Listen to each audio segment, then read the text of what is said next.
My career sucks. Sex just isn't the same. What's my purpose? Where did this fat come from? My relationship is killing me. I'll never be happy. My debt is piling up. I'll never find love. Why can't I be like other gay guys?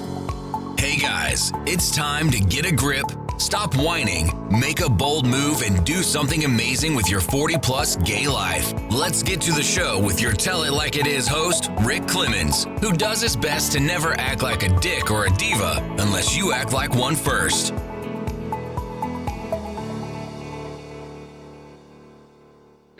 Hey guys, welcome to another episode of 40 Plus Gay Men Gay Talk, and it is a scary day. Yes, most of us are over 40, 50, 60, some of us are in our 70s, but it's a scary day because it is Halloween. But before we dive into Halloween, don't forget every month we have our Gay Men's Chat that I would love for you to show up for, even though it might scare the shit out of some of you. That's okay. Please show up. We talk about those things that are so important to us as gay men over 40 to be talking about. But here it is. It's Halloween. So it's time to get crazy, have some fun, dress up. And oh, no, Rick, I can't do that. I'm a guy of a certain age. Really? One of the things that we lose as gay men too often is our creativity, our essence for fun, our ability to let our imaginations go wild. And today I'm really excited to be interviewing someone who continues to let the fantasy come alive. He is an author of novels and short novellas. He also has been, he's a blogger, he's a speaker. He actually has done some stuff that's in the music business and multimedia. He's kind of got his hands in a whole lot of stuff here. But all of those things help him continue to stay creative and tap into that artistic space of who he truly is. I'm so excited to have Ricky Baxter from jolly old London joining me, or at least the UK, and talking about what he's doing to keep his creativity alive as a guy over 40 and bringing those fantasies to life. So Ricky, I am so glad you reached out to me and said, I would love to be on your podcast. And here we are. Two Rickies. Yes, guys, my name is officially Ricky. I go by Rick, but I'm so glad to have you here, Ricky. Oh, thank you. And thank you for having me as well. It's nice to have to share the same name as well. Well, exactly. And to have the same, I have not ventured into writing novels. I've written self-help books. I've got two of those on the shelf, and every once in a while, I'm like, I wonder what it'd be like if I delved into the novel. And I'm like, I can't even get the two other ones that I've got written out the gate yet. So, so let's kind of start, what brought this to life for you? I mean, I know we talked about, it's about you at a certain age and continuing to do this, but when did this creativity, let's write, let's do all these things, when did it really spark in you as a human being? So it was there from when I was a child. And which was just a couple of days ago, right? Oh, no way, I wish. So naturally as a child I was always quite creative, and I from a very early age I got into writing stories from when I was in sort of primary school, secondary, sort of high school.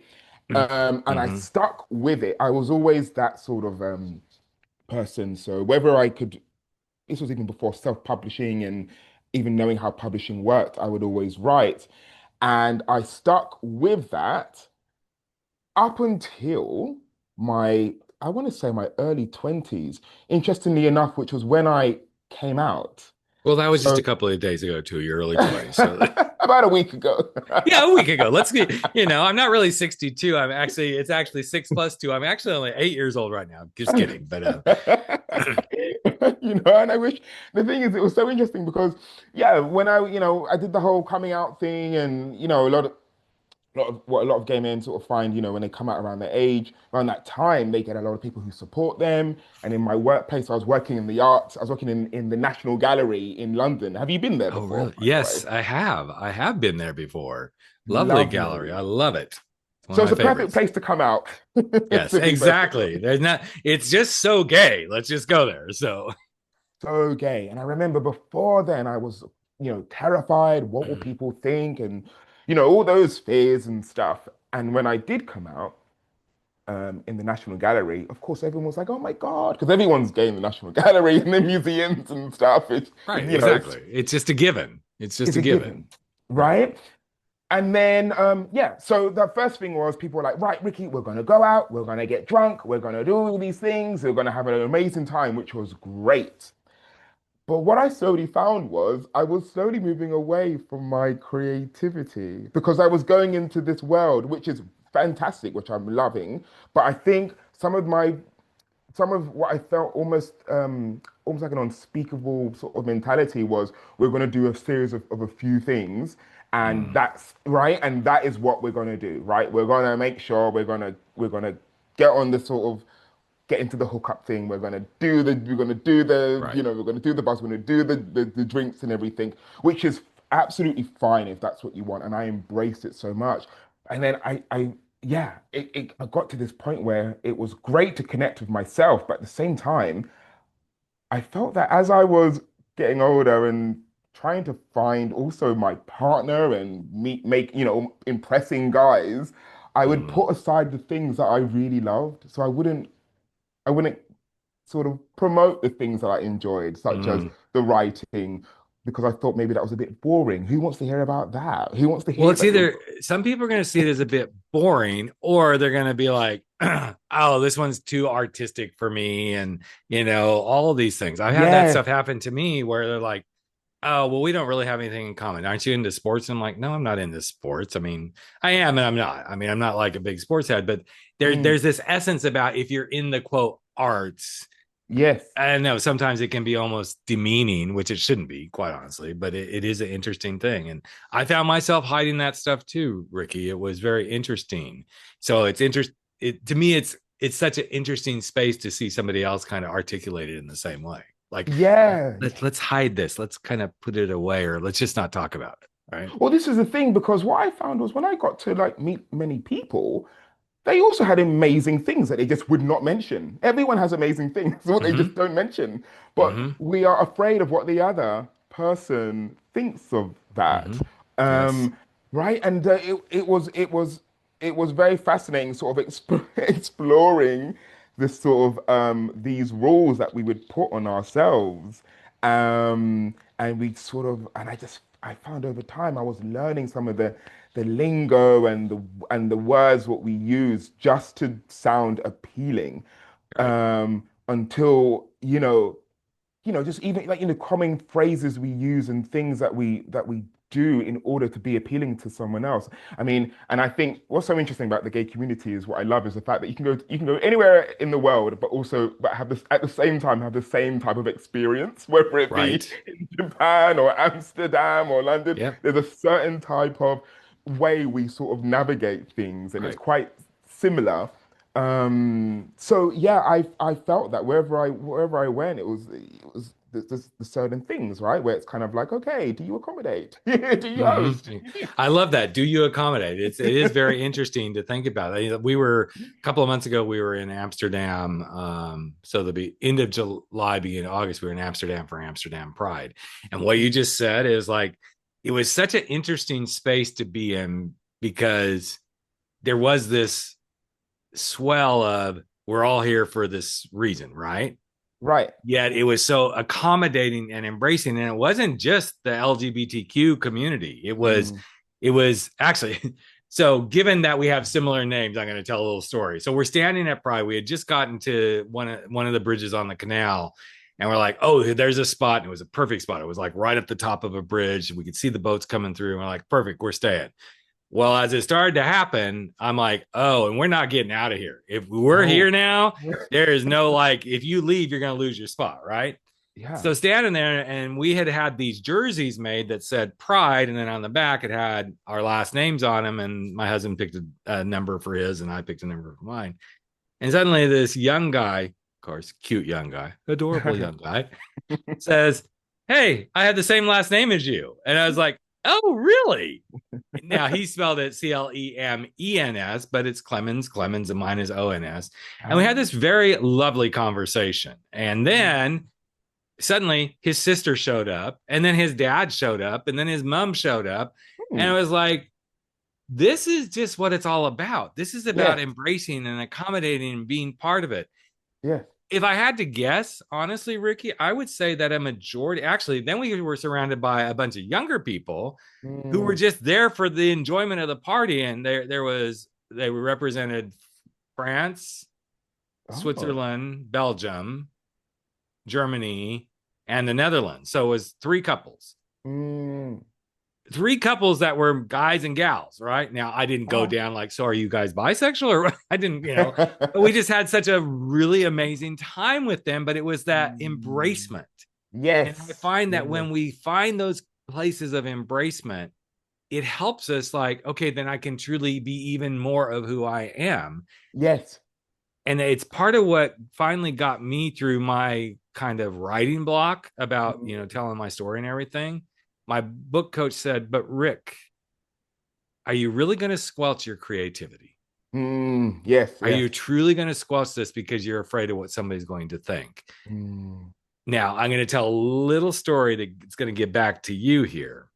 A Mm. few months ago, I interviewed, it's the second time I've interviewed him, Christopher Rice, Anne Rice's son, who writes books as Ooh. well.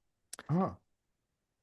In the second interview, it was really interesting because he now writes basically novels, Mm. romance kind of novels for the gay community, which is a little bit of a bigger departure from what he and his mom used to co-write with the whole Lestat and Vampire Yeah. series and all that sort of stuff. Yeah. But one of the interesting things he said was, I found that now that he goes, not so much that he's not under his mother's wings, because we don't really talk about her. We say it every once in a while on the podcast. He Mm. goes, but that my creativity gets to let me create the fantasies. Like his latest book was all about a throuple. Oh. And it was really interesting to even see him, he's got some pretty big notoriety. Let's just go there, right?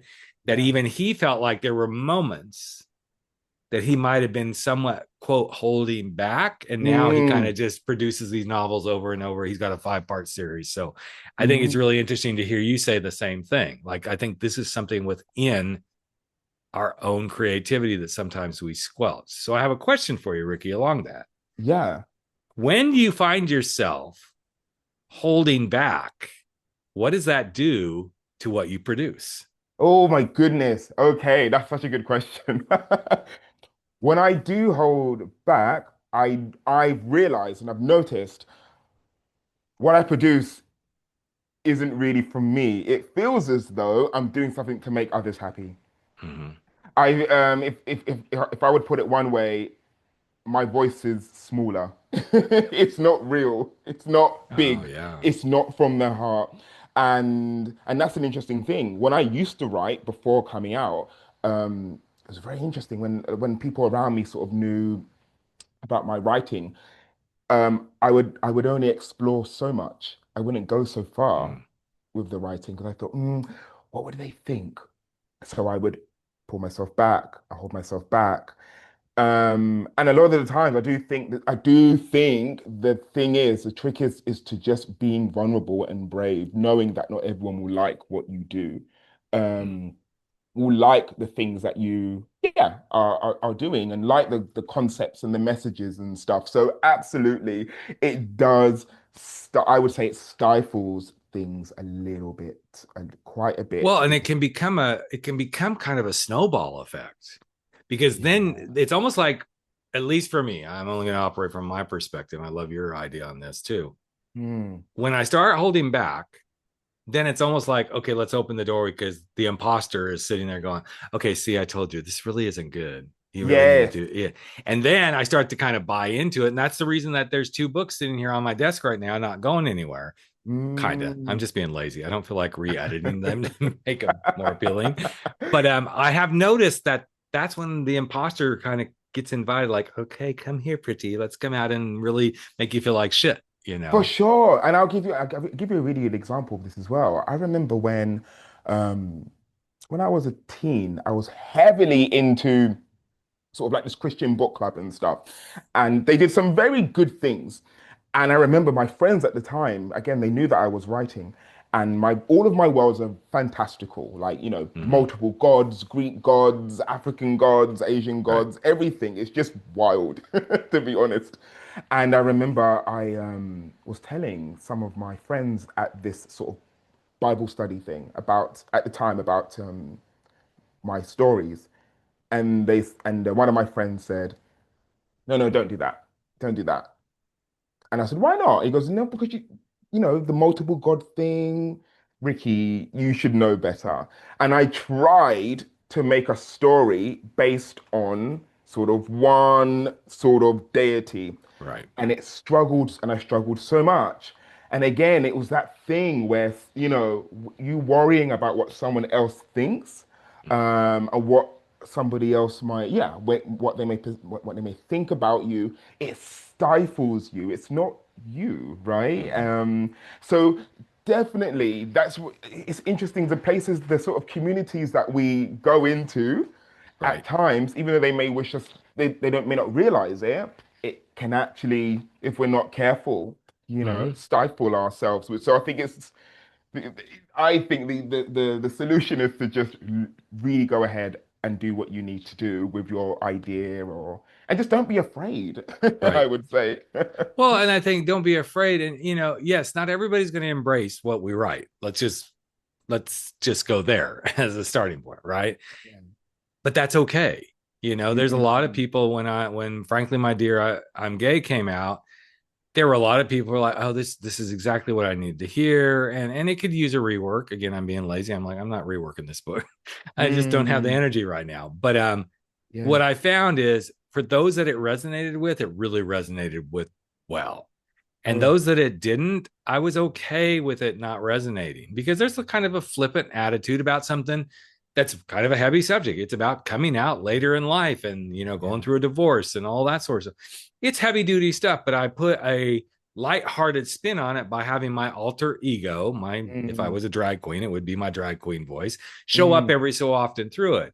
Some mm. people were very offended by that. Like Oh, you're wow. making like a mockery of this journey that's so heart-wrenching. I'm like, but does it have to be? Does Hmm. coming out have to be this heavy, horrible? I mean, yes, there are parts of it that are heavy and really hard to navigate. Yes. And it was just so interesting that I thought, okay, well, maybe I should rework this. And I'm like, Mm, no, I can't. Because I mean, I wrote the book the heavy way and I yeah. hated it, Ricky. I absolutely Oh, hated it. And really? then once I put that other alternate voice in every so often, I'm like, okay, this aligns. This aligns with who I see myself being. And I think Yeah. this is something that all of us creatives, I mean, you're also a speaker. So I bet you've seen this when you put a talk together too. It's like, ooh, if I Yeah. try to write this talk to feed it, it's just not going to work. Yeah, yeah, exactly. For sure. I think another thing I find that I wanted to highlight with this when we create, and I think amazing with what you do, with what you've been doing with your writing as well. One of the amazing things when we do these creative works, I think I, for me anyway, I think it reminds us of our worth, if that makes sense. Mm, Um, and the reason why I say this is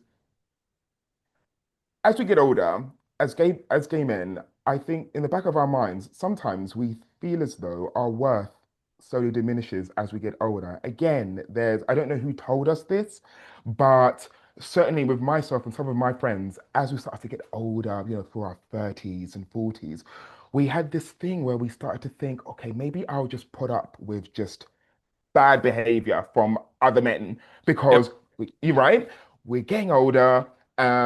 So if someone says something to me that I actually don't like in terms of like a proposition, they want to proposition something, and you Hmm. don't like it, instead of saying no, actually, Right. that I don't like it, you sort of at times we feel as though we let it go and we just put up with things and we put Hmm. up with bad behavior. And I found that constantly sort of reminding myself and recognizing my creativity and then my accomplishments and reminded me of my worth. Like actually, I've come a long way. We've all come a long way actually with our creativity and our success. We shouldn't put up with bad behavior. We shouldn't put up with the least, even when it comes to looking for love. So many times we go for the small drops of attention sometimes guys give us. That person who won't give you anything, but Oof. we right, but we entertain it because we Yep. think, oh well, if I don't. who would I meet next? I'm getting old, all these things. And I think it's a Right. good reminder when you remind yourself through your sort of work that actually, no, you can afford to say, no, I'm not going to take I don't want this, right? I can, choose what I want sort of thing, if that makes sense. It makes total. I mean, you really got me when you talked about the little drops we get from guys. And guys, we're not talking about the little drops coming out of their penis. So we're talking about the little drops of, that you get these little drops. And it was interesting. I was reading, I'm just gonna say I was reading on another group that I am part of, somebody Mm. who talked about, they met this guy and it's only been 7 days and everything's just aligning. We're so similar. And I'm like, okay, cool, thumbs up. They're barely out of the closet. Okay. So I'm trying Oh, not to I was supportive and everything. But as soon as you said the little drops, I thought of that story. I'm like, okay, yes. but what are the little drops you're getting right now? And it's so romantic, and you know, we talk all the time. I'm like, of course you do, because it's all brand new and there's lots of drops happening right now. Yes. Give Yes. it a month, 2 months, 6 months, a year. See, and I never want to yuck anybody else's yum. One of my mentors uses that term a whole lot. But I Mm. also think that there's this interesting thing about these little drops that we get, and then we go, okay, I'll just hang on to that for right now. Yes. That's it. Right. And the same thing to creativity. I mean, if you were to share one of your novels with me, like in the published time, and I were to Mm. just give you a couple, things of feedback, and you were to take those two little drops of feedback and go, oh, this means this book is shit. This book is just Mm. shite. Mm. That's not Mm. it. Think about the little drops. So I know I'm making a big deal about it, but when you said, I'm like, there's so much yumminess in what you just said there. I didn't want to let that go by. No, So how do you navigate, like, the criticism? How do uh, you find yourself navigating through that? this is it. And I'm not even, I have to say, it's a not constantly ongoing process, but I Yes. will say it's not perfect. It's Mm. actually right. How I navigate it is a kind of take it or leave it approach, to be honest. Some people say it can be a little bit zero tolerance, but the reason why is because when you know that someone is choosing to not give you what you sort of need, and it's not anything spectacular. It could just be, again, it could just be attention. Let's say you're talking with a guy Hmm. and he gives you the least amount of attention. You can clearly see he's not that into you. He's not that Right. interested, right? You might message and he will respond after 2 weeks, right? Right. That sort of thing.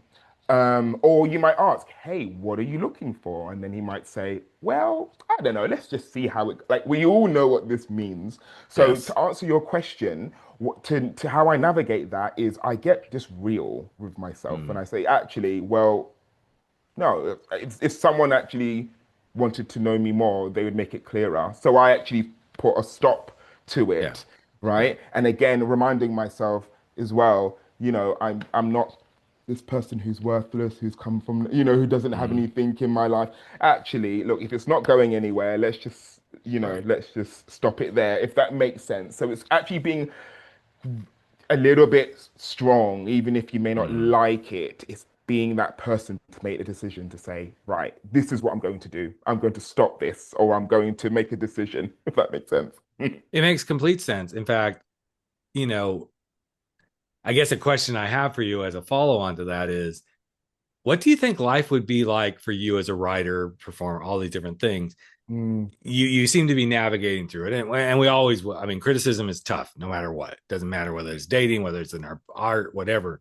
yeah. But what would be different for you if you could just take that in and go, great, now let's keep going?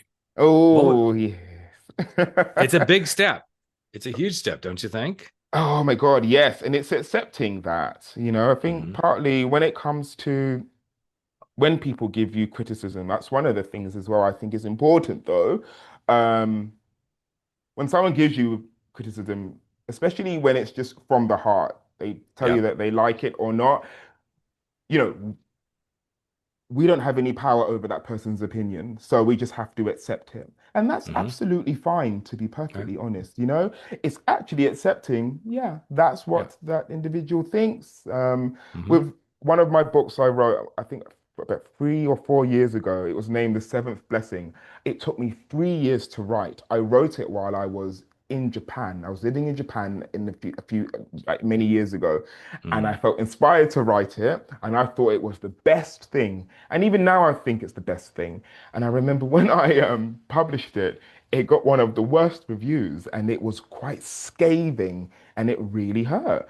Hmm. But after that, I had to say, well, that's that person's opinion, and Exactly.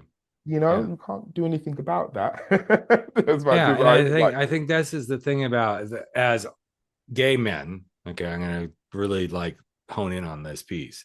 Mm, We have been historically so criticized for who we are as beings. mm, And so there's already this inherent quote DNA built into us that criticism is something that you've got to learn to navigate really quickly. for And sure. whether that's society as a whole, dating, not being sexy enough, not all these different things, and then it filters into our work and our creativity and these things that we do. And I Yes. remember the first negative review I got was actually from an ex of mine who is mentioned in my book, but I don't say his name. I just tell the story. And he gave us, Rick writes about this, but he sure seemed to enjoy it. I never once said I didn't enjoy our relationship. I Oh just didn't enjoy no. what I spoke about. And I thought, Mm, oh, maybe I should take that out and And I'm like, no, this is part of the growth journey.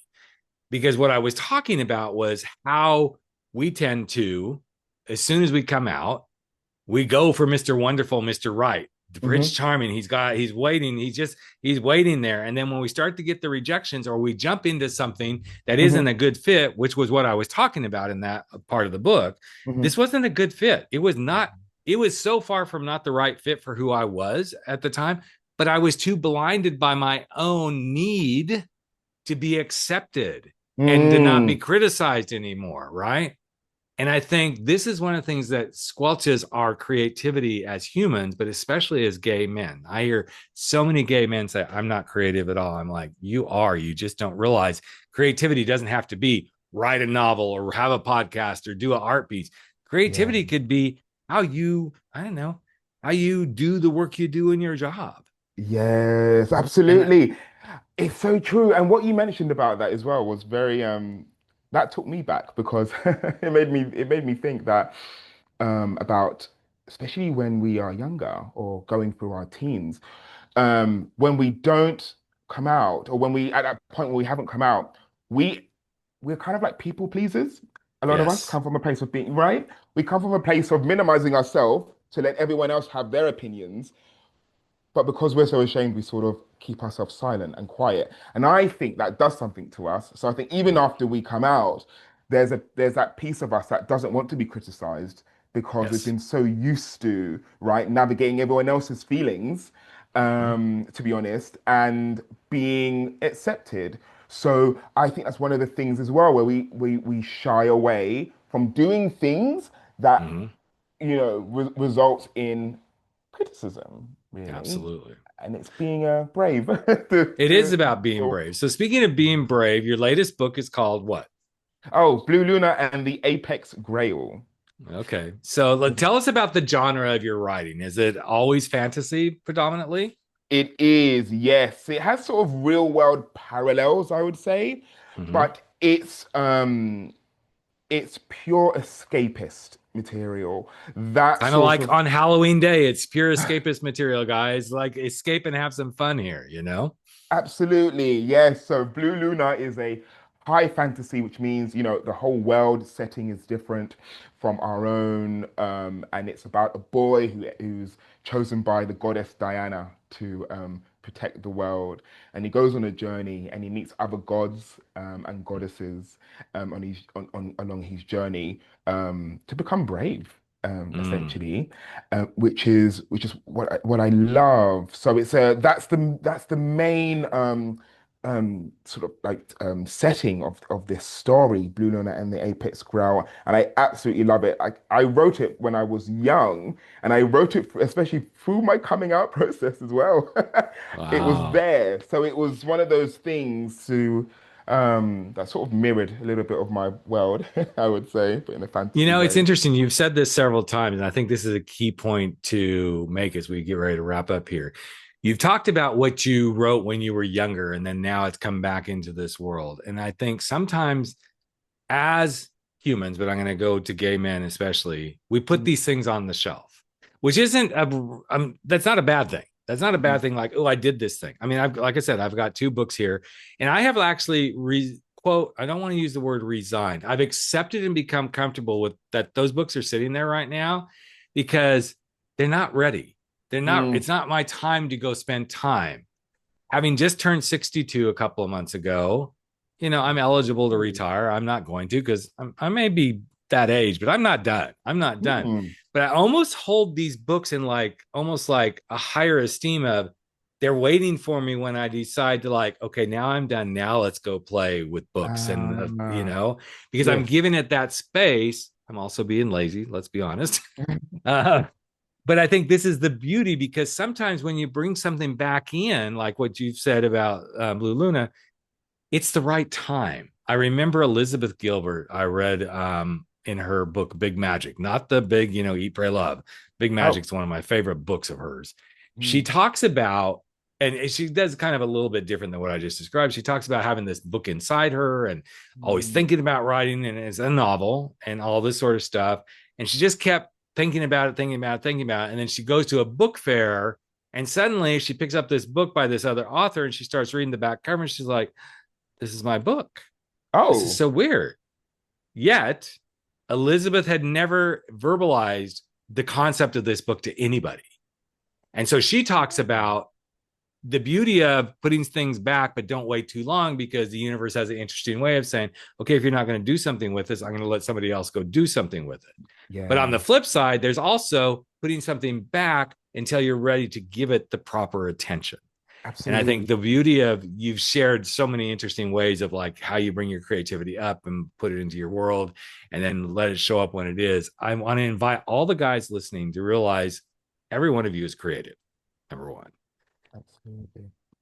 Also, to let the creativity just come to life when it feels right. Forced creativity will never, ever, ever feel right. And I'm curious what you have to possibly add to that, Ricky, as we wrap up here, because I feel like when you force creativity, you might as well kill it. You might as well kill Abs your creativity right there. Absolutely. There's an amazing quote that I read from this book. And essentially it mentioned that we are like seasons. Like we are like seasons. So there's a season for everything, right? There's a season to wait, there's a season to do another piece of work, and there's a season to create. Okay. It doesn't need to be forced. There's a season for everything. And that's the what I hold to this very day. So when our time Mm-hmm. comes to do something amazing and creative here, it will come. And follow it. The energy is amazing. I mean, there are times that I plan a lot of what I do, creativity, like, okay, I got to get this video out for Instagram. And then there are days like, no, I'm just gonna record this because this feels right. And what I find is when I just like go, this feels right, it's Mm, so much better versus, oh, yeah. here's this thing, I got to get it done, right? And I Mhm. want to again encourage guys, creativity comes in many different forms. Don't ever think that you can't go be creative in whatever form it takes and when it calls you. Mm, What I will encourage is when it's calling, don't ignore it. Don't ignore it. Even if it's in the bedroom. I mean, I do a lot of work with men around, their sex mm. lives and all this sort of stuff. And one of the things that I find most interesting, Ricky, is when I say, why don't you give yourself some permission to just be creative in the bedroom? Yes, It could be exactly. one simple thing, like, it could be the simple fact of, I just want you to touch me. I don't need to come. I don't need to have an erect. I just want you Mm, to touch me with your fingers. It's Yes. amazing what starts to change when you go from wham bam, let's just get off, sir, to Mm. let's explore. Let's Yes. have some, fantasy, whatever it might be. So what's next, real quick before we wrap up? What's next are you working on another book? Where are you at? I mean, it's Yeah. Halloween, so it could be, I'm just going to dress up fabulously and go, have a good time. Oh, me too. I need to get I have to get a costume eventually as well. So my next book is actually the sequel to Blue Luna and the Apex Grail because it was received so well. A lot of my readers really enjoyed it. So the Awesome. next thing is, yeah, the sequel to Blue Luna and the Apex Grail, and I will be doing a lot of a lot of school visits for workshops and public speaking Nice. workshops. So I'm looking forward to that. So That's yes. so awesome. Well, I am so glad, guys. Ricky reached out to me, which is a lot of the ways people get on podcasts, but a lot of times there's a PR person. And Ricky reached out directly to me and said, I'd really like to. And at first I kind of rejected him. I said, I don't know if this is a good fit. This is what I'm. And he came back and said, here's what I want to, share. Like, that creativity is something that lives within us. It's something that all of us should embrace. And I'm so glad that we had this conversation and that you pushed me to look at this through a different lens, because you're a lovely gentleman to have a talk with and to share with. And I'm so excited for wherever everything takes you. So thank you for being part of my world and being part of the 40 Plus Gay Man Gay Talk podcast and inspiring. If somebody wants to reach out to you and learn more, where's a good place for them to find your work and all that stuff, Ricky? Absolutely. I'm very much active on Instagram. So my Instagram handle is at author Ricky. So I'm very much active there. Awesome. And yeah, my books are on Amazon. So yeah, Ricky Lee Baxter will be Okay. there. Well, and we will have all that available for everyone as well online. But we just want to say thank you again. The creativity, the inspiring people to do things and be present with their creativity. It felt really good to have this conversation today. So thank you for being part of my world, Ricky. I truly, truly appreciate it. Thank you. It's been a pleasure. That's a wrap for 40 Plus. Gay men, gay talk, where size doesn't matter. We drop our bullshit, get over our screwed up fears, make bold moves, and live life without apologies. Don't forget to join us on Facebook at 40 Plus Gay Men, Gay Talk, where the conversations continue.